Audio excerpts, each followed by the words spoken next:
بسم اللہ الرحمن الرحیم. چلیے تھوڑی سی ریویژن پیچھے کی. عرب قومیں پہلی تھی عرب بائدہ. عرب بائدہ عاد سمود وغیرہ قوم عمالقہ یہ سب جو ہیں وہ ختم ہو گئی ہیں, اب یہ رہی نہیں, اس لیے عرب بائدہ اب ہے ہی نہیں اس میں. اب کون سے بچے؟ عرب عاربہ اور عرب مستعربہ. عرب عاربہ میں کون تھے؟ یارب بن یشجب کی قوم میں سے, ٹھیک ہے, ان کی نسل میں سے. اور ان میں دو قومیں جو تھیں وہ بہت فیمس رہی ہیں, ایک تو ہمیر اور ایک کہلان, ٹھیک ہے نا. اور تیسری تھی ہماری عرب مستعربہ. اب مستعربہ کون سی ہے؟ یہ حضرت ابراہیم علیہ السلام کی نسل میں سے ہے. یعنی اب جب ابراہیم علیہ السلام آئے, جب بسے, انہی میں سے یہ عرب مستعربہ ہے. اب کیا ہوا؟ جب ابراہیم علیہ السلام کو جب مکہ میں آئے تھے, یعنی میں نے آپ کو پورا واقعہ پچھلی بار بتا دیا کہ کس طرح ہاجرہ علیہ السلام سے شادی ہوئی اور کیسے ان کو چھوڑنا پڑا, اور پھر وہ مکہ میں آئے اور مکہ میں وہ اسماعیل علیہ السلام کو اور ہاجرہ علیہ السلام کو چھوڑ کر چلے گئے, ٹھیک ہے. اس کے بعد کیا ہوا؟ اللہ تعالیٰ نے پھر جب وہاں پر پہلے پانی نہیں تھا, جرہم قبیلہ آیا. جرہم قبیلہ کس وجہ سے آیا وہاں پر؟ پانی کی تلاش میں جرہم قبیلہ وہاں پر آیا, ٹھیک ہے. اور جرہم قبیلہ وہیں آ کر بس گیا, ٹھیک ہے. جرہم قبیلے میں ہی اسماعیل علیہ السلام کی شادی ہوئی, اور ابراہیم علیہ السلام کے اسماعیل علیہ السلام کی شادی ہوئی. کس میں؟ جرہم قبیلے میں, اسماعیل علیہ السلام کی. اور اسماعیل علیہ السلام کو پھر کتنے بیٹے ہوئے؟ 12 بیٹے ہوئے. اور جرہم قبیلہ ہی راج کرنے لگا. اتنا بڑا قبیلہ تھا, وہ پھل پھول گیا, اور اس نے مکہ میں کتنے سال راج کیا؟ 2100 سال راج کیا. 2100 سال, 4 نہیں ہے یہ, ٹھیک ہے نا. اب اللہ تعالیٰ نے ان کو 12 بیٹے دیے. 12 بیٹوں میں ایک کون تھا؟ نابت, اور ایک تھا قیدار, ٹھیک ہے نا.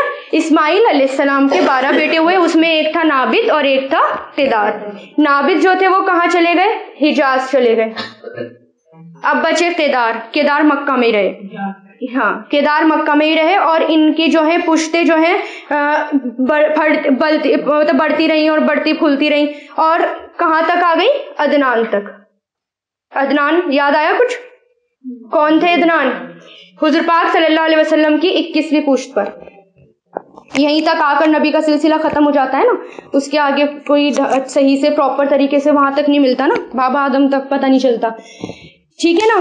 پھر انہی میں سے قیدار میں عدنان تھے اور ماد تھے. ماد کے بیٹے ہوئے, 4 بیٹے ہوئے. ان میں 4 بیٹے کون سے ہوئے؟ ایاد, عمار, رابعہ اور مدار. مدار کی اولادیں جو تھیں وہ قبیلوں میں تقسیم ہوئی, باقی کا کچھ پتہ نہیں, لیکن مدار جو تھا ان کی اولادیں قبیلوں میں تقسیم ہوئی, اور خاص طور سے 2 قبیلے, ایک قیس اور ایک الیاس, ٹھیک ہے. اور الیاس کے اندر کنانہ اور قریش, جس کو کیا کہا جاتا ہے؟ فہر. اچھا, اس کنانہ اور اس کو کیا کہا جاتا ہے؟ قریش. اور قریش کو ہی فہر کہا جاتا ہے, فہر. اور قریش جو ہے وہ قریش میں ہی قصی پیدا ہوئے. قصی کا یاد آ گیا آپ کو؟ پوری سٹوری میں نے بتائی تھی. جب بچہ قصی جب پیدا ہوئے تو ان کے والد مر چکے تھے, ہے نا, اور ان کی ماں ان کو کہاں لے گئی؟ شام لے گئی. اور شام لے جا کر ان کی شادی وہیں ہو گئی, شام میں. کن کی؟ ان کی ماں کی, قصی کی ماں کی. اب ان کو شام کے اندر شام میں ساری لیڈرشپ کوالٹیز ان کے اندر آ گئی. کس کے اندر؟ قصی کے اندر. کیونکہ ابھی تک آپ یہ دیکھیے, ابھی تک جو تھے حضور پاک صلی اللہ علیہ وسلم کے خاندان والے پاور میں نہیں آئے. ابھی وہ پلیٹ فارم تیار ہو رہا ہے. ابھی ان کا کچھ بھی اتا پتہ نہیں تھا. وہ رول کر ہی نہیں سکتے تھے, کیونکہ ان کے اندر وہ کوالٹیز ہی نہیں تھی کہ وہ رول کر پائیں, کیونکہ ان کو لیڈرشپ کوالٹی آتی ہی نہیں تھی. ہم کیسے کریں, پاور میں کیسے آئیں؟ تو جب قصی باہر گیا, شام گیا, وہاں وہ سیکھا لیڈرشپ کوالٹی, اور اتنا اسٹرانگ لیڈر بنا کہ یہاں آ کر اس نے جب کس کی بیٹی سے شادی کر لی تھی؟ ٹھیک ہے نا, حلیل اس وقت مکہ کا سردار تھا. حلیل کی بیٹی سے قصی کی شادی ہوگی اور حلیل کا انتقال ہو گیا. اب لیڈرشپ کس کے پاس آئی؟ قصی کے پاس, ٹھیک ہے نا. اور پھر قصی کے 6 بیٹے تھے. 6 بیٹوں میں باقی سب کا کچھ نہیں پتا, لیکن 2 بیٹے بڑے قابل وہ تھے, 2 بیٹے قابل ذکر. کون سے؟ ایک تو عبد دار اور ایک عبد مناف. اچھا میں نے بتایا تھا کہ وہاں پر کعبہ کو کپڑا چڑھانا, پانی پلانا, سقایا, رفادہ, مہمان نوازی کرنا, یہ سب بہت بڑے بڑے عہدے تھے, بہت پاورفل اور اسٹرانگ عہدے تھے. جس کے پاس یہ ہوتے تھے وہ فیمس ہوتا تھا یہ عہدے. تو یہ عہدے کن میں بٹے؟ عبد دار اور عبد مناف. عبد مناف میں کون آیا؟ اور عبد مناف کے میں نے پہلی کلاس میں بتایا تھا کہ 2 بار بٹے تھے, ان کی اولادوں میں 2 بار بٹے, تب جا کر یہ عبد مناف کے پاس آئے. پہلے کس کے پاس تھے؟ عبد دار کے پاس. پھر کس کے پاس آئے؟ مناف. مناف میں ہی کون پیدا ہوئے؟ ہاشم. اور ہاشم سے کس کے پاس آئے؟ مطلب. اب یہاں سے ہمارا آگے کنٹینیو ہوگا, یہی تک میں نے آپ کو بتایا تھا. اب میں نے کیا بتایا کہ عہدے جو تھے وہ عبد مناف اور عبد دار میں تقسیم ہوئے, اور وہ دوبارہ کس کے پاس آئے؟ دوسری بار جب وہ تقسیم ہوئے تھے تب عہدے عبد مناف کے پاس آئے. عبد مناف کی ہی اولادوں میں ایک ہاشم تھے جو خاص طور سے سامنے آئے. کون؟ ہاشم. اور ہاشم کون تھے؟ ان میں بہت زیادہ کوالٹیز تھیں, یعنی بہت اسٹرانگ بھی تھے, بہت کوالٹیز تھیں ان کے اندر. سقایا یعنی پانی پلانا, رفادہ یعنی حاجیوں کو کھانا کھلانا, کپڑا ڈالنا, یہ سب ان کے پاس تھے عہدے. کن کے پاس؟ ہاشم کے پاس. ہاں اچھا, ہاشم کے انتقال کے بعد جانشینی کس کے پاس آئی؟ عبد المطلب کے پاس. ان کے فوت ہونے کے بعد, عبد المطلب کے فوت ہونے کے بعد جانشینی کس میں آ گئی؟ ان کے بھتیجے یہ کون تھے؟ ہاشم کے کون تھے؟ یہ عبد المطلب. تو جب ہاشم کا انتقال ہوا تو سارے عہدے کس کے پاس آ گئے؟ عبد المطلب کے پاس. ٹھیک ہے, جب وہ فوت ہوئے تو یہ عہدے حضرت عباس کے پاس آ گئے. ٹھیک ہے, اس کے علاوہ اور کچھ عہدے تھے وہ جو ہیں قبیلوں میں تقسیم ہو گئے, جیسے تیر پانسے والے, جواں, شورا, یہ سب بہت سارے عہدے تھے جو باقی اس میں تقسیم ہو گئے. اچھا, گرمی اور سردی کا موسم آپ وہ یاد کریے جب میں نے آپ کو سورت پڑھائی تھی لإلاف قریش, اس کے اندر کیا تھا کہ قریش کیا کرتے تھے, ان کا بزنس اتنا پھیلا ہوا تھا باہر کے ملکوں میں, قریش کا اتنا پھیلا ہوا تھا کہ وہ گرمی ہوتی تھی تو وہ سردی والے علاقے میں, اور سردی ہوتی تھی تو گرمی والے علاقے میں, اور امن سے اور سکون سے. یہ کس نے شروعات کی تھی اس کی شروعات ہاشم نے کی تھی. پہلے جو تھے وہ بالکل بیکورڈ تھے, پہلے ان کو کچھ بھی نہیں تھا, وہ بالکل بیکورڈ تھے یہ سارے پہلے, لیکن ہاشم نے ہی سب کا پلیٹ فارم تیار کیا. ہاشم نے پلیٹ فارم بنایا ان کا, اور کہا کہ تم یہاں پر تمہیں کچھ نہیں ملے گا, تم باہر جاؤ, اب تم تجارت کے لیے باہر جاؤ. تو ایسے انہوں نے اس کی شروعات کری, اور سب ان کی بات مانتے تھے کیونکہ اس وقت وہ پاور میں تھے. یعنی حضور پاک صلی اللہ علیہ وسلم سے پہلے آنے سے پہلے وہ دیکھو پلیٹ فارم تیار ہو رہے ہیں, یعنی اب وہ پاور میں آ رہے ہیں. حضور پاک صلی اللہ علیہ وسلم کا جو خاندان تھا جو پہلے چھپا ہوا تھا وہ نمایاں ہونا شروع ہو گیا, یعنی اب وہ فرنٹ میں آنا شروع ہو گیا. ہاشم کا لفظی معنی ہوتے ہیں توڑنے والے. ہاشم کا لفظی معنی توڑنے والا, کیونکہ وہ کیا کرتے تھے, حاجیوں کو جب کھانا کھلاتے تھے تو وہ شوربے میں روٹیاں توڑ توڑ کر بھگو کر ان کو کھلاتے تھے. اسی سے ان کا نام کیا پڑ گیا؟ ہاشم پڑ گیا. ٹھیک ہے نا. اب ان سب میں زیادہ تر سب کون تھے؟ جتنے بھی آتے گئے زیادہ تر جو تھے وہ دین ابراہیمی پر تھے, یعنی حنیف تھے. ہاں, یعنی یہ بھی میں بتاؤں گی شرک کیسے ہوا, ابھی اسی کا بھی ہوگا کہ وہاں پر شرک کی شروعات کیسے ہوئی. لیکن ان میں سے ایک شخص تھا عمرو ابن لوہی. عمرو ابن لوہی بہت زبردست انسان تھا جس کا حکم ٹالا نہیں جاتا تھا. مطلب انہی میں آیا ایک پاورفل انسان, اس کا حکم جو تھا وہ ٹالا نہیں جاتا تھا, اور بزنس ٹرپ پر وہ شام, سیریا وغیرہ جایا کرتا تھا. اچھا, جب وہ بزنس ٹرپ پر گیا تو اس نے وہاں کے لوگ جو تھے, سیریا گیا, وہاں کے لوگ بتوں کی پوجا کر رہے تھے. تو اس نے کہا کہ یہ کیا ہے, یہ تم کیا کر رہے ہو؟ تو انہوں نے کہا کہ یہ ہمارے بت ہیں اور ان کو دیکھ کر ہمیں خدا یاد آتا ہے, یہ ہمیں خدا کے قریب کرتے ہیں. تو اس نے لوہی نے کہا کہ اچھا ٹھیک ہے, ایک بت مجھے بھی دے دو. تو وہ ایک بت لے کر آیا, مکہ میں لا کر اس نے خانے کعبے کی چھت پر رکھ دیا. اور کون سا تھا یہ بت؟ ہبل. ہبل پہلا بت تھا جو یہ لے کر آیا تھا سیریا سے, اور اس نے لا کر خانے کعبے کی چھت پر رکھ دیا, کیونکہ اس وقت یہ پاور میں تھا, اس کے ہاتھ میں تھا ہر چیز, تو کھانا کھلانا اور یہ سب, اور خانے کعبے کی چابی سب اس کے ہاتھ میں تھی. اور یہاں تک کہ جھنڈا جو ہوتا تھا وہ سب اس کے ہاتھ میں تھا. جنگ کے جو ہوتے تھے جھنڈے اتنا اسٹرانگ تھا کہ ہر کوئی اس کی بات مانتا تھا. اب جب وہ یہ لے کر آیا، ہبل لا کر رکھا، تو لوگوں سے کیا کہا کہ اس سے اپنی حاجتیں پوری کرو، اس کے آگے آ کر جھکو، یہ تمہیں خدا کے قریب کرے گا. لوگ اس کی بات مانتے تھے تو لوگوں نے جو ہے ان کے آگے جھکنا شروع کر دیا. اسی کے بارے میں حضور پاک صلی اللہ علیہ وسلم نے فرمایا ہے کہ میں دیکھتا ہوں کہ وہ جہنم میں اپنی آنتڑیوں کے ساتھ گھسٹ رہا ہے، یعنی کیونکہ اس نے شرک کی شروعات کری تھی اور اس کو سب سے زیادہ سخت عذاب ہوگا. اس طرح عرب کے اندر شرک داخل ہوا. ٹھیک ہے نا، یعنی ہبل آیا اور پھر اسی سے شروعات ہو گئی.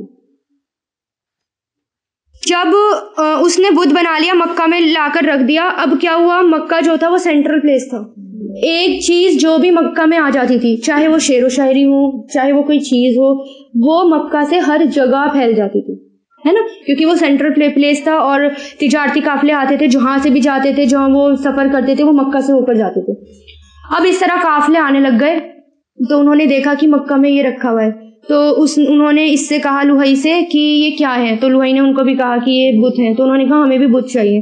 لوہئی نے کہا میرے پاس تو ایک ہے، تم ایسا کرو مکہ کی زمین، مکہ کے پتھر لو اور اس میں سے تم جو ہے بت بناؤ اور تم لے جاؤ. اس طرح مکہ کی زمین سے پتھر اٹھ کے بتوں میں کنورٹ ہونے لگے اور وہ سب جگہ پھیلنے لگے. ٹھیک ہے. اب اس کو یہ پتا چلا جدہ میں نوح علیہ السلام کے زمانے کے کچھ بت دفن ہیں، یعنی ود، سوا، یہوس، یعوق، نصر. یہ وہاں گیا اور وہاں سے بدھ جو تھے وہ کھود کر لے آیا اور وہاں اس کو بھی لا کر کہاں رکھ دیا، کعبے میں رکھ دیے.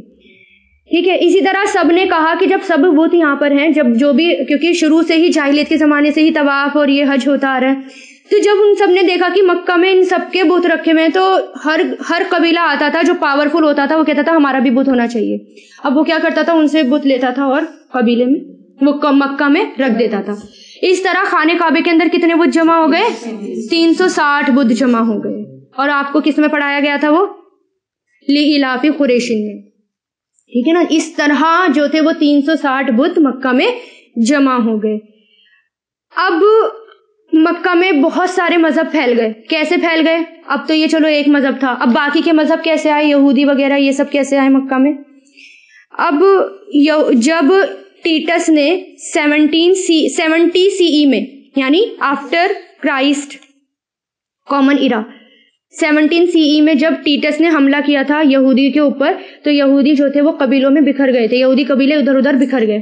تو اس طرح ایک قبیلہ جو تھا وہ کہاں آ گیا، مکہ میں آ گیا. اس طرح ان کے اوپر بخت نظر کا بھی وہ ہوا، حملہ ہوا یہودی کے اوپر، تب بھی وہ بکھر گئے تھے، تب بھی کچھ کہاں پر آ گئے، مکہ میں آ گئے. اس طرح دیکھتے ہی دیکھتے اب مطلب جب یہ بزنس ٹرپ کرتے تھے تو نذران کے لوگ بھی ان کے پاس آتے جاتے تھے. اب نذران جو تھے وہ کون تھے وہاں پر، کیا تھا، عیسائیت تھی نا وہاں پر. اب کیونکہ بزنس ٹرپ کے لیے وہ بھی آتے تھے، یا یہ لوگ بھی ان سے ملتے تھے، عیسائیوں سے ملتے تھے. اب عیسائیوں نے دعوت دینی شروع کر دی، زبردست تبلیغ شروع کر دی. آپ کو پتہ ہے عیسائیوں کی تبلیغ کیسی ہوتی ہے، کتنی جلدی لوگ امپریس ہوتے ہیں. اس طرح مکہ میں عیسائیت بھی پھیل گئی. ٹھیک ہے نا. اب یعنی حضور پاک صلی اللہ علیہ وسلم کے آنے تک اتنا زبردست شرک جو تھا وہ آ چکا تھا. ٹھیک ہے. اب اسی طرح جب بخت نظر کا حملہ ہوا یہودیوں پر، تو کچھ قبیلے یثرب، خیبر اور تیما کے علاقے میں، ٹھیک ہے، یثرب میں بنو قینقاع، بنو نذیر، قریظہ، جس کا ذکر کس میں آئے گا، قرآن میں آئے گا، یہ سب اس طرح بکھر کر آئے تھے. ٹھیک ہے. اچھا، یہودیوں کو یہ پتا تھا کہ حضور پاک یعنی جو ان کا نبی آئے گا، یہ جو ہے یہ ان کی جگہ ہے، ہجرت کی بھی جگہ ہے، مدینہ کے بارے میں بھی وہ جانتے تھے، اور یہ بھی جانتے تھے کہ مکہ میں ہی یہاں پر ہی ایک نبی جو ہے وہ آئیں گے، کیونکہ ان کی کتابوں میں تھا. وہ سمجھتے تھے کہ شاید نبی ہم میں سے ہوگا، لیکن وہ نبی ان میں سے نہیں ہوئے، اس لیے ان میں بہت زیادہ اختلاف آ گئے. ٹھیک ہے. اب ان میں سے ایک شخص تھا اسد تبان ابو قرب. کیا نام تھا اس کا؟ اسد تبان ابو قرب. یہ تجارت کے لیے شام گیا. اور شام کہاں سے ہو کر گیا؟ مکہ سے ہو کر گیا. جاتے وقت اسے یثرب کا علاقہ پسند آیا تو اس نے اپنے بیٹے کو کچھ بزنس ڈیل کے لیے وہاں پر چھوڑ دیا. ابھی وہ شام میں تھا تو اس کو یہ پتہ چلا کہ اس کے بیٹے کا جو ہے اختلاف لوکل لوگوں سے ہوا ہے اور اس نے انہیں مار ڈالا. اب اسے بہت تیز غصہ آیا کہ میرے بیٹے کو مار ڈالا. اب اس نے سارا بزنس چھوڑا, سب ڈیل چھوڑی اور وہ بدلہ لینے کے لیے پیچھے پیچھے آ گیا اور اس نے جنگ کی. اور جنگ جو تھی لمبی چلی, لیکن اتنے میں اس انسان کا, کس کا, اسد تبان ابو کرب کا, اس کا انٹریکشن یہودی علماء سے ہوا. ٹھیک ہے, تو یہودی علماء سے اس نے مشورہ لیا کہ مجھے کیا کرنا چاہیے. اب اس نے کہا کہ میں تو یہ چاہتا ہوں کہ یثرب کو ختم کر دوں, لیکن یہ میرے بس کی بات نہیں. انہوں نے کہا کہ یہ پاسبل نہیں ہے, انہیں چھوڑ دو کیونکہ یہاں اللہ تعالیٰ کے نبی کو آ کر بسنا ہے, یہ ان کی جگہ ہے. خیر انہوں نے, یہودی علماء نے اس کو دعوت دی اور وہ ان کی دعوت سے بہت متاثر ہوا. اور جب واپس ہوا تو جب وہ اپنے شام یعنی اپنے علاقے میں واپس گیا تو یہودی علماء کو ساتھ لے کر جانے لگا. ٹھیک ہے, اور ان کی وجہ سے ان سے متاثر ہو کر وہ خود بھی کون بن گیا, یہودی بن گیا. اور کون بن گیا تھا, یمن کا بادشاہ. ٹھیک ہے, اس کے علاقے میں بھی یہودیت پھیل گئی. اس طرح مکہ میں اس طرح راستے میں جاتے جاتے مکہ والے لوگوں سے بھی اس کی انبن ہوئی. علماء نے کہا کہ یہاں اللہ تعالیٰ کا گھر ہے, یہاں نقصان مت پہنچاؤ. تو اس نے کہا کہ اچھا ٹھیک ہے, یہاں پر ایک زمزم ہے, میں نے سنا ہے یہاں پر ایک زمزم ہے اور وہاں پر کچھ سونے چاندی دفن ہے. اب یاد کرو میں نے آپ کو پہلے بتایا تھا کہ جرہم قبیلہ اس کو چھپا کے چلا گیا تھا, اور پہلے میں وہاں سے وہ نکال لوں, اس کے بعد میں جاؤں گا. اچھا اس کو کیسے پتا, کیونکہ جرہم قبیلہ کہاں سے آیا تھا, یمن سے آیا تھا. یمن میں یہ بات پتا تھی, پھیلی ہوئی تھی, اس لیے کہا کہ میں نے سنا ہے کہ یہاں پر کو کیا ہے, زمزم ہے. تو یہودی علماء نے کہا کہ رہنے دو, تم اس کے چکر میں مت پڑو, تم نہیں ڈھونڈ پاؤ گے. کسی کو نہیں پتا تھا زمزم کہاں ہے اس وقت, تو تم ایسا کرو مکہ کا طواف کرو اور آ جاؤ. تو اس نے کہا یہودی علماء سے کہ تم کیوں نہیں کرتے میرے ساتھ طواف, تم بھی کرو. تو یہودی علماء نے کہا کہ نہیں, یہاں پر بت رکھے ہوئے ہیں اور ہم بتوں کے سامنے طواف نہیں کرتے. خیر اس نے طواف کیا اور طواف کر کے وہاں پر جب رات ہوئی تو وہ سو گیا. رات کو اس کو خواب میں آیا کہ اس نے جو ہے اللہ کے گھر پہ یعنی خانہ کعبے پہ کپڑا ڈالا. تو وہ صبح اٹھا اور اس نے کیا کرا, کسوہ ڈالتا رہا, کسوہ ڈالا. اور اس طرح اس نے اتنے کپڑے ڈال دیے, اتنے کسوے ڈال دیے, ایسا لگ رہا تھا کہ جیسے مطلب ہر سال ڈالتا جاتا تھا. اور اب ایک ٹائم ایسا آ گیا, ایسا لگتا تھا جیسے خانہ کعبے کی دیواریں جو ہیں وہ گر جائیں گی, یعنی یہی کسوہ ڈالتا تھا. اب قصی کا دور آتا ہے جب تبان فوت ہوا. جب یہ فوت ہوا تو اس کا بیٹا ذو نواز وہ اس کا جانشین بنا. بیٹا بھی بہت اسٹرانگ رولر تھا. اس نے یہ دیکھا کہ سارے لوگ یہودی کیوں نہیں بنے. قریب میں نجران کے علاقے میں عیسائی بستے تھے, اس نے ان پر حملہ کیا اور ان کو زبردستی یہودی بنانا چاہا. یہ واقعہ کون سا ہے, سورہ بروج میں. خندق والا واقعہ پڑھا ہوگا آپ نے. سورہ بروج میں کیا ہوا تھا, اب یہ واقعہ سورہ بروج میں ہے. اسی نے خندق کھدوائی اور 20 اور 40 ہزار لوگوں کو خندق میں کھدوا کر آگ میں جلوا دیا, کیونکہ لوگ یہودی نہیں ہو رہے تھے, وہ دین پر تھے, عیسائیت پر تھے, تو اس لیے اس نے کیا کرا, آگ میں جلوا دیا. اب اس کا ریئیکشن کیا ہوا, جب اس نے سب کو آگ میں ڈلوا دیا. اب عیسائیت کیونکہ بہت جگہ جگہ پھیل چکی تھی, اب اس کے ریئیکشن میں ذو نواز نے ان پر حملہ کیا. اس طرح ذو نواز نے یہودیوں پر حملہ کیا تھا, کہتے ہیں نا ذو نواز نے حملہ کیا اور وہ تیتر بیتر ہو گئے, کیونکہ وہ ان کے ریئیکشن میں کیا تھا, کیونکہ انہوں نے کیا کیا تھا, اس نے اتنے سارے عیسائیوں کو جلوا دیا, 20-40 ہزار تک کے لوگوں کو خندق میں جلوا دیا. ہوا عیسائیوں نے اس پر حملہ کر دیا. ٹھیک ہے, اب عیسائیت اس طرح پھیلی, یعنی اب یہودی تیتر بیتر ہو گئے کیونکہ یہ ان کے ریئیکشن میں آیا تھا. اب کیا ہوا, اب ابرہ نام کا جو بادشاہ تھا, اب اس پر اس نے حملہ کرا اور وہ کیا بن گیا, وہاں کی پاور میں آ گیا. یہ سب الرحیق المختوم میں ملے گا. اب یہ پاور میں کون آ گیا, ابرہ آ گیا. اب اس نے چرچ بنایا, کلیسا بنوایا بہت بڑا, جس میں کس کی پوجا کی جاتی تھی, آگ کی پوجا کی جاتی تھی. ٹھیک ہے, لوگ خانہ کعبے کی بجائے, اس کو یہ لگتا تھا کہ لوگ خانہ کعبے کی بجائے یہاں پر کیوں نہیں آتے, وہ یہاں پر آئیں. تو عربوں کو یہ بات بھی بہت ناگوار گزری. ٹھیک ہے, اب اس میں کیا ہوا کہ جب عربوں کو یہ بات بہت ناگوار گزری تو انہی میں سے ایک شخص اس کے کلیسے پر گیا اور وہاں پر غلاظت مل کر آ گیا, یعنی گندگی مل کر آ گیا. اب ابرہ کو اس پر بہت زیادہ غصہ آیا اب اس نے کیا کرا, اب اس کو بہانہ مل گیا, اب حملہ کے لیے بہانہ چاہیے تھا نا, اب اس کو تو حملہ کرنا ہی تھا کیونکہ اس کو تو خانہ کعبہ ڈھانا تھا. سورہ فیل والا واقعہ آ رہا ہے, اب اس کو تو خانہ کعبہ, اب یہ ایسے آیا ہے سورہ فیل والا. یعنی ایک تو یہ اچھے کام کے لیے آیا تھا یہ بادشاہ, ٹھیک ہے, کس کے لیے آیا تھا, یہ ریئیکشن میں آیا تھا کس کے, یہودیوں نے جو جلا دیا تھا, اس کو غصہ آیا تھا کہ اتنے لوگوں کو جلا دیا. لیکن اب کیا ہوا کہ یہ ابراہ بھی ان میں شامل تھا, لیکن اب اس نے کیا کرا, اپنے رولر پر اٹیک کر کے اب وہاں کا وہ سربراہ بن گیا. اب یہ پھر سرکشی میں آگے بڑھ گیا, یعنی سیدھے راستے سے پھر ہٹ گیا, پھر سرکشی. اب اس کو کیا لگا کہ اچھا خانے کعبے کی طرف آ رہے ہیں, یہاں کیوں نہیں آتے. اب اس کو بہانے چاہیے تھا کہ میں کس طرح اٹیک کروں وہاں پر, تب اس کو یہ بہانہ ملا کیونکہ کسی نے غلاظت مل دی تھی. اب اس نے بہت بڑا لشکر تیار کرا جس میں اس کا ہاتھی تھا, جس کا نام کیا تھا, محمود نام تھا اس کے ہاتھی کا. اب جب وہ راستے میں جا رہا تھا تو کسی نے محمود کے کان سے لٹک کر, یعنی اس ہاتھی کے کان سے لٹک کر ایک شخص نے یہ کہا کہ تم آگے مت جاؤ, دیکھو وہ اللہ تعالیٰ کا گھر ہے, توبہ کر لو. یعنی اس کے کان میں بولا, کس کے, ہاتھی کے کان میں. تو وہ اپنی اسی جگہ بیٹھ گیا. اب وہ آگے نہیں گیا, یعنی اس کو کسی بھی ڈائریکشن میں موڑتے تھے تو وہ مڑ جاتا تھا, لیکن وہ صرف خانے کعبے کی طرف نہیں جاتا تھا. اس نے کیا کرا, چھوڑو ان کو اور پیدل آ جاؤ. وادی محصر کے قریب پہنچے اور وہاں پر کیا ہوا, پرندوں کا جھنڈ آیا اور ان سب کو کیا بنا دیا, جیسے کھایا ہوا بھوسا, لشکر ہاتھوں میں. پھر سورہ فیل یاد کریے, آپ نے پڑھ رکھا ہے یہ پورا واقعہ اس کے اندر. اچھا, اس سے پہلے کیا ہوا, جب وہ اپنا لشکر تیار کر رہا تھا نا, تو یہ خبر بہت تیزی سے پھیل گئی کہ ابراہ آ رہا ہے, اپنے ہاتھیوں کے لشکر کے ساتھ آ رہا ہے. اب عبد المطلب نے, اس وقت سردار کون تھے مکہ کے, عبد المطلب نے لوگوں کو جمع کیا اور کہا پہاڑ کی طرف چلے جاؤ اور استغفار کرو, اللہ سے معافی مانگو. استغفار اہم ہے, یہ اللہ تعالیٰ کا گھر ہے, اللہ تعالیٰ اس کی حفاظت خود کرے گا. تم اپنے آپ کو بچاؤ, اور پہاڑ پر ہاتھی نہیں چڑھ پائیں گے, اس لیے تم وہاں پر جا کر چڑھ جاؤ. اب راستے میں کیا ہوا, ابراہ نے عبد المطلب کے 200 اونٹ پکڑ لیے. اب عبد المطلب ابراہ کے پاس گئے. اب ابراہ کو کیا لگا, یہ شاید کوئی بات کرنے کے لیے آئے, تو انہوں نے کیا کہا کہ میرے 200 اونٹ دے دو, میرا سارا گزر بسر اسی پر ہے. تو وہ حیران ہو گیا ابراہ. اس نے کہا کہ تم سردار ہو, مجھے لگا تو کوئی ضروری بات کرنے آؤ گے, تم تو اپنے 200 اونٹ مانگنے آئے ہو.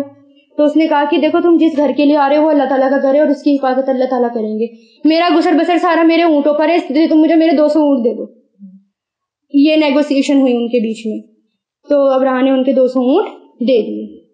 ٹھیک ہے, پھر وہ آگے بڑھا, تو پھر یہ پورا واقعہ ہوا, اور اس طرح وہ سارے کے سارے لوگ وہیں کے وہیں مر گئے. اس سے کیا پتا چلا, اللہ پر بھروسہ دیکھو آپ نے, کہ ان کو پتا تھا اللہ تعالیٰ کا گھر ہے, اللہ تعالیٰ بچائیں گے. ہمیں نہیں ہوتا, ہم اگر ہوتے ان کی جگہ, ہائے افسوس, ہائے ہائے کرتے ہوئے ادھر ادھر دوڑتے پھرتے کہ ہم کیا کریں. انہوں نے دیکھو, سردار کی کوالٹی یہی تو ہوتی ہے, کتنا اسٹرانگ ڈیسیجن لیا, آپ جاؤ پہاڑوں پر استغفار کرو. حالات کتنے بھی خراب ہو, ہمیں کیا کرنا ہے, استغفار کرنا ہے. استغفار سے ہی بات بنتی ہے. اگر آپ استغفار کریں گے, اگر جتنے بھی خراب ہوں, لیکن آپ کیا کریں, اللہ تعالیٰ کی طرف رجوع کریں. آپ کو گھر میں کوئی دقت ہو, گھر کے حالات خراب ہوں, کہیں بھی ہو, کیسی بھی دقت ہو, کوئی بھی پریشانی ہو, بچے نہیں ہو رہے, جاب نہیں ہو رہی, بارش نہیں ہو رہی, کچھ بھی ہے, امن نہیں ہے, سکون نہیں ہے, چین نہیں ہے, تو اب ہر کی چیز میں کیا کریں, استغفار کریں. ٹھیک ہے نا. حضور پاک صلی اللہ علیہ وسلم کا ارشاد ہے کہ اللہ تعالیٰ نے ابراہیم علیہ السلام کی اولاد میں سے اسماعیل علیہ السلام کا انتخاب فرمایا. پھر اسماعیل علیہ السلام کی اولاد میں سے کنانہ کو منتخب کیا, کنانہ کی نسل سے قریش کو چنا, پھر قریش میں سے بنو ہاشم کا انتخاب کیا, اور بنو ہاشم میں سے میرا انتخاب کیا. اسی طرح حضرت ابن عباس کا بیان ہے کہ حضور پاک صلی اللہ علیہ وسلم نے فرمایا, اللہ تعالیٰ نے خلق کی تخلیق فرمائی تو مجھے سب سے اچھے گروہ میں بنایا, گروہ مطلب پھر ان کے بھی دو گروہ میں زیادہ اچھے گروہ کے اندر مجھے رکھا. پھر قبائل کو چنا تو مجھے سب سے اچھے قبائل کے اندر بنایا. پھر گھرانوں کو چنا تو مجھے سب سے اچھے گھرانے میں بنایا. لہٰذا میں اپنی ذات کے اعتبار سے بھی سب سے اچھا ہوں اور اپنے گھرانے کے اعتبار سے بھی میں سب سے بہتر ہوں. قیامت کی پیشن گوئی میں سے ایک پیشن گوئی کیا ہے کہ حضور پاک صلی اللہ علیہ وسلم کی سیرت کو جاننے والے ختم ہو جائیں گے, بہت کم ہو جائیں گے, اور صرف دوسروں کی سیرت پر چلیں گے اور حضور پاک صلی اللہ علیہ وسلم کی سیرت کو بھلا دیں گے. اس لیے سیرت کا معلوم ہونا بہت زیادہ ضروری ہے. قرآن اور قرآن کے بعد سیرت بھی پتہ ہونی چاہیے, پھر حدیث. ٹھیک ہے نا. اسی طرح حدیث میں یہ بھی آتا ہے کہ میں آدم کی اولاد میں سے سب سے اہم ہوں, سردار ہوں. اور اسی طرح ایک روایت میں آتا ہے، پھر اسی طرح روایت میں آتا ہے کہ میں اپنے باپ ابراہیم کی دعا ہوں اور بشارت ہوں، اور اپنے باپ ابراہیم کی دعا ہوں اور عیسیٰ کی بشارت ہوں. ٹھیک ہے. اسی طرح آپ صلی اللہ علیہ وسلم نے فرمایا میں محمد ہوں، میں احمد ہوں، میں ماہی ہوں کہ اللہ تعالیٰ میرے ذریعے کفر کو مٹائے گا، میں حاشر ہوں، میرے قدموں پر لوگ اکٹھے کیے جائیں گے، میں عاقب ہوں جس کے بعد کوئی اور نبی نہیں آئے گا. چلیے نکالیے محمد صلی اللہ علیہ وسلم کا خاندان، نشو و نما اور نبوت سے پہلے کے حالات. آپ صلی اللہ علیہ وسلم کا نسب نامہ مبارک، آپ کا مبارک نسب دھیان سے سنیے.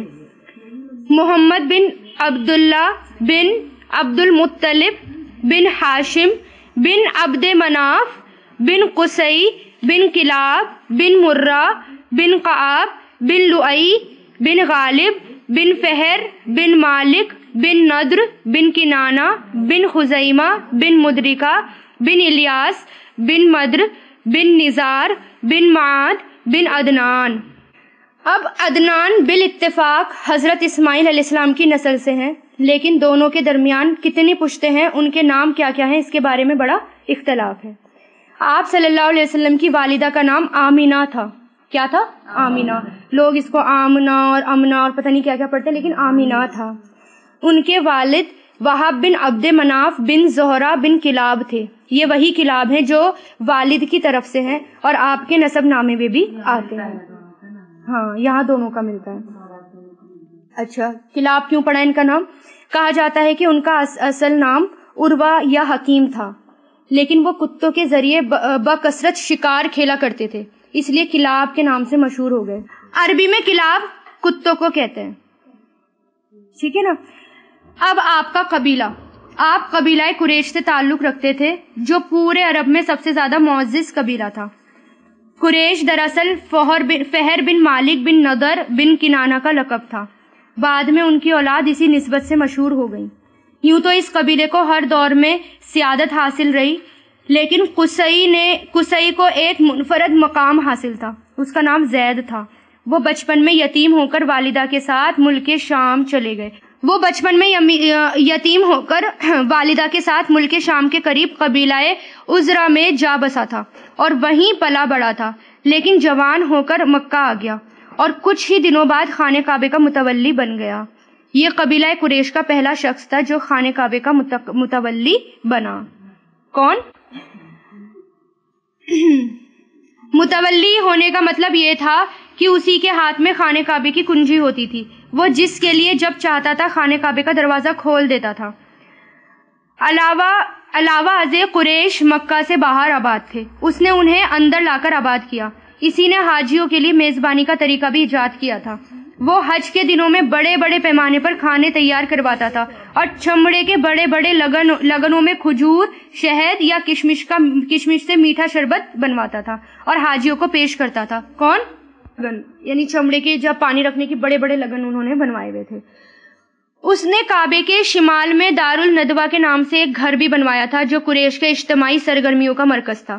یہی ان کی پارلیمنٹ بھی تھی اور اسی میں شادی وغیرہ کی رسمیں بھی انجام وہ دیتے تھے. قریش کا جھنڈا اور کمان بھی قصی کے ہاتھ میں تھے، چنانچہ لڑائی کا جھنڈا اس کے سوا کوئی اور نہیں باندھ سکتا تھا. وہ بڑا کریم اور عقل مند تھا.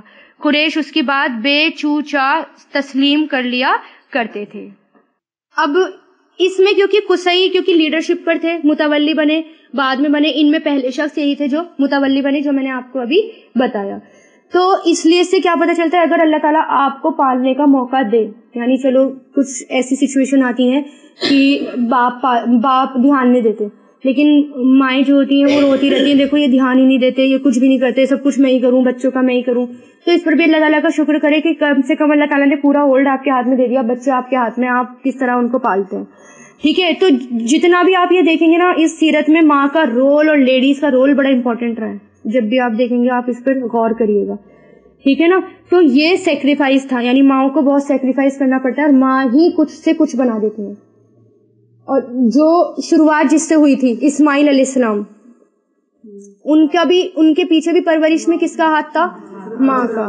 ہاجرہ علیہ السلام کا ماں کا ہاتھ تھا، کیونکہ جب باپ ان سے آ کر ملے تھے تو انہوں نے یہ نہیں کہا تھا کہ آپ ہمیں چھوڑ کر چلے گئے, میں اتنا چھوٹا سا بچہ تھا, آپ مجھے چھوڑ کے چلے گئے, میں نفرت کرتا ہوں, یہ کرتا ہوں, وہ کرتا ہوں, مجھے آپ سے بدلہ لینا ہے, ایسا کچھ نہیں کہا تھا. بلکہ جو باپ نے کہا انہوں نے وہ مان لیا اور کر دیا. یہاں تک کہ وہ کس کے لیے بھی تیار ہو گئے تھے بچپن میں, قربانی کے لیے بھی تیار ہو گئے تھے. بیوی بچوں کے اندر کسی کے لیے بھی نیگیٹو فیلنگس نہیں بھرنی ہوتی, کیونکہ اگر کسی کے لیے بھی آپ نے نیگیٹو فیلنگ بھری تو اس سے کیا ہوگا, بچہ جو ہے وہ بدلے کی بھاونا اس کے اندر آئے گی, اور وہ بڑا ہو کے اس کو ویسے ہی رہے گا, وہ بدلے کی بھاونا آئے گی. آپ کو صرف اللہ تعالیٰ کا اس کو بنانا ہے, ٹھیک ہے نا. اب دیکھیے کتنے تھے جو یہ تھے, یعنی سقایا تھا. سقایا کس کو کہتے ہیں, عہدے پانی پلانے کو. حجابہ, حجابہ لوایا جنگ کے لیے, رفادہ کھانا کھلانا, یہ عہدے تھے اس کے پاس, ٹھیک ہے نا. اب آپ کا خاندان آ جاتا ہے, یہ قبیلہ تھا, اب آپ کا کیا آ جاتا ہے, خاندان آ جاتا ہے. آپ صلی اللہ علیہ وسلم کا خاندان آپ کے پردادا ہاشم کی نسبت سے ہاشمی کہلاتا ہے. کس کی نسبت سے, ہاشم کی. ہاشم کی وجہ سے وہ کیا کہلاتا ہے, ہاشمی کہلاتا ہے. ان کو قصی کے مناسب میں سے حاجیوں کی میزبانی کا منصب حاصل ہوا.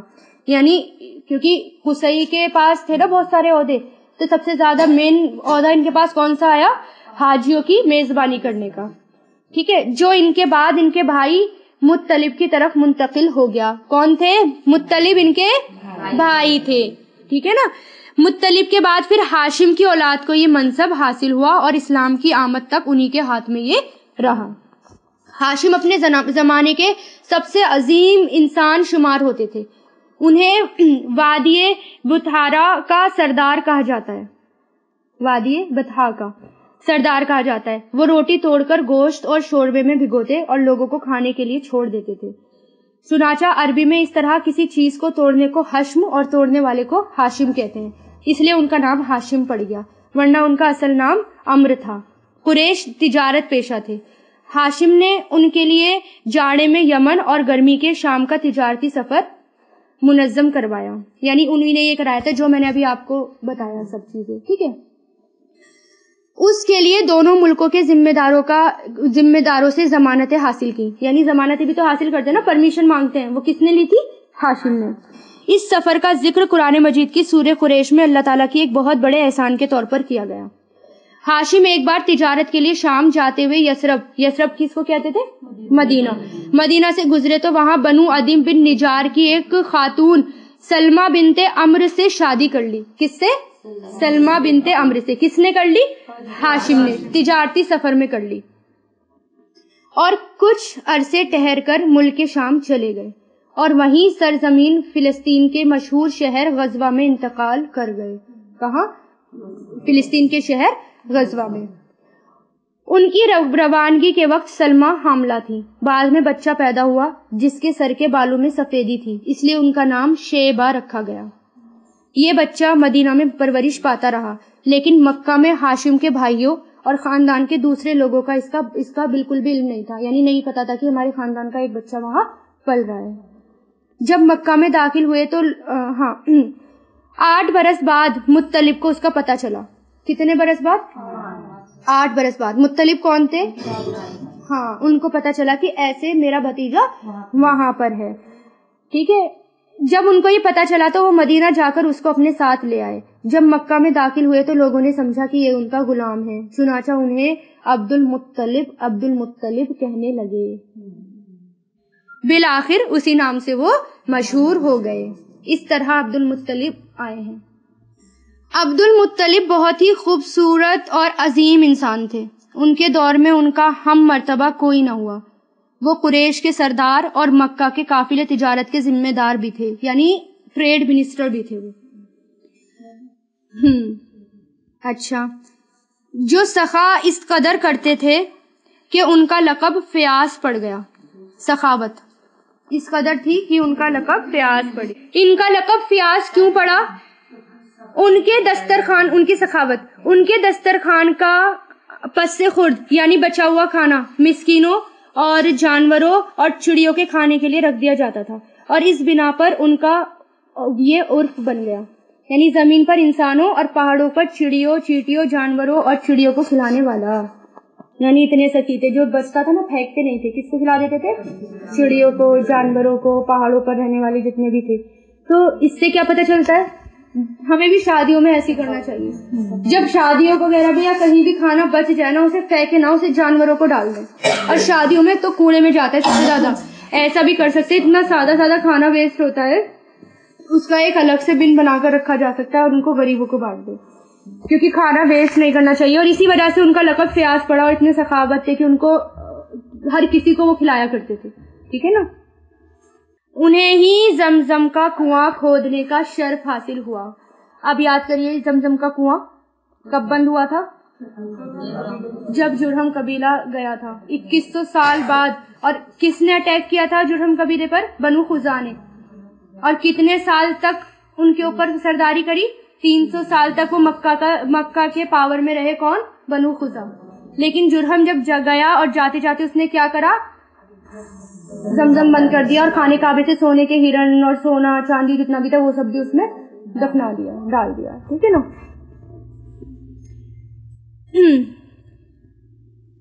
اس کنویں کو جرہم قبیلے نے مکہ سے جلا وطن ہوتے وقت پاٹ دیا تھا. اس وقت سے اس کی جگہ نامعلوم چلی آ رہی تھی. عبد المطلب کو خواب میں ان کی جگہ بتائی گئی اور کھودنے کا حکم بھی ملا ان کو. جب انہوں نے اس کو کھودا تو پرانا کنواں برآمد ہو گیا. اب یہ کیسے آئی جگہ؟ ہاں, خواب میں عبد المطلب کو ایک دن خواب آیا کہ کھودو. ان کو سمجھ میں نہیں آیا, لیکن انہوں نے اگنور کرا. دوسرے دن پھر ان کو خواب میں آیا کہ اب پھر ان کے نام سے آیا کہ تم کھودو. تیسرے دن پھر خواب آیا, پھر سمجھ نہیں آیا, پھر وہ ڈھونڈ رہے کہ کیا کھودوں. پھر چوتھے دن خواب آیا کہ زمزم کو کھودو. ہاں, زمزم کو کھودو. تو اس طرح انہوں نے زمزم کو کھودا, اور ان کو جگہ بھی اللہ تعالیٰ نے بتا دی. اور میں نے یہ پہلے بتایا تھا کہ کیسے پتا چلا خواب میں کس طرح. جب وہ نکلے ڈھونڈنے کے لیے تو اللہ تعالیٰ نے ان کے راستے آسان کر دیے اور وہ زمزم تک جا کر پہنچ گئے. اچھا, اس میں کیا تھا کہ پہلے اس میں یہ ہے کہ عبد المطلب کو جب خواب آیا تو انہوں نے دیکھا کہ ان کو زمزم کا کنواں کھودنے کا حکم دیا جا رہا ہے. تو خواب میں ہی انہیں اس کی جگہ بھی بتا دی گئی. انہوں نے بیدار ہونے کے بعد کھدائی فوراً شروع کر دی, اور رفتہ رفتہ وہ چیزیں بھی برآمد ہونے لگی جو بنو جرہم نے مکہ چھوڑتے وقت وہ چیزیں جو ہیں دفن کر دی تھی. یعنی تلواریں, زرہیں اور سونے کے ہرن, 2 ہرن. ٹھیک ہے. عبد المطلب نے تلواروں کو پگھلا کر اس سے خانے کعبے کا دروازہ بنا دیا, اور سونے کے دونوں ہرن کو بھی دروازے میں ہی فٹ کروا دیا, اور حاجیوں کو زمزم پانی پلانے کا بندوبست بھی انہوں نے کیا.